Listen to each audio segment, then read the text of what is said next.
So funny.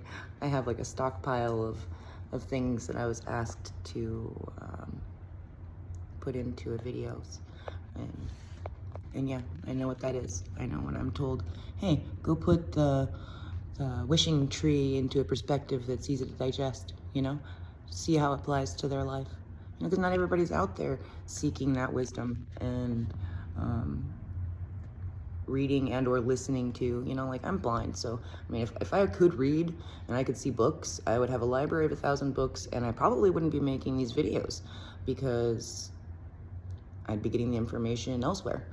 But there is a plethora of books that you can listen to. Just about every book you can think of is on some sort of audio format of some kind. And anyhow, so let's talk about the wishing tree. There's a story about a wishing tree. I don't know if any of you have heard it. I imagine some of you have, if you're watching my videos in any way. And if so, you may already know this, but somehow, some way, those that need to hear it will. So, the story of the wishing tree is really an allegory for life, as usual, as they all are, you know, with symbolism.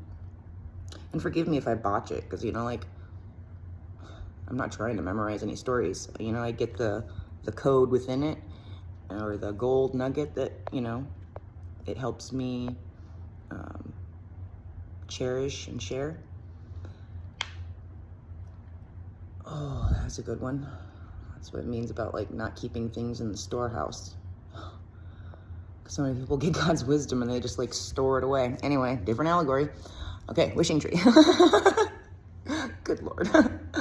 Okay, so the story is there's this wise man sitting under a tree.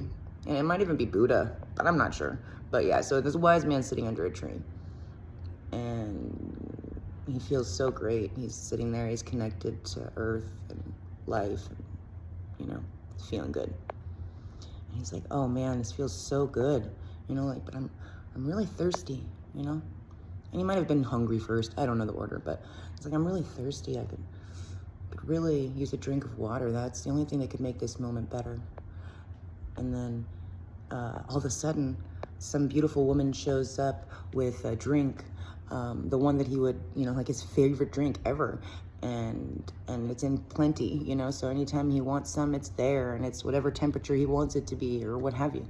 Anyway, so the drink appears, and he's sitting there, and then he's like, you know, this drink is great, but I would really love something to eat, you know? Food is, like, really great, and feeling kind of hungry. I've been sitting here for a while, and all of a sudden, food appears, you know? There's anything you could possibly want, all the foods that you can think of, all the things stored inside his likes and dislikes.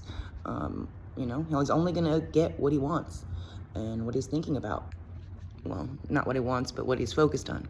So all of those things appear, and then he's like, oh, you know, all this is great, but how nice would it be if I had people to share this with? And then, you know, then all of a sudden people start showing up, and they're all feasting, and they're all enjoying themselves, and they're having, you know, just a great celebration of awesomeness and enjoying all the food. And then all of a sudden he asks himself, he's like, oh, well, what if all of a sudden they want all my stuff? And then they take it, and then, you know, we don't have any of these things, you know, to have. And before you know it, people are stealing his things, and all the things are starting to disappear. And he's thinking, you know, like, oh God, you know, like, they want my stuff so much. Like, what if they kill me? You know, like, what if they want to take my life? They're taking my stuff. What if they want to take my life? And then before you know it, he's dead. He's gone. Because the whole time he had no idea that he was the creator, and he was creating all of these things, and he was attaching to these thoughts and these desires and these longings in his heart, and his attachments to things and people and pleasures and desires and fears and separation and all of these beautiful things. He was focused upon those, and anything he was focused on, anything that he was thinking of, he was creating. And And the point is in the beginning, he was at peace, you know, at the 0 point, without all of the extras, you know, without the desires of the programs and the false belief systems and the things that took us away from what we are at our core, you know, and we are the man under the tree.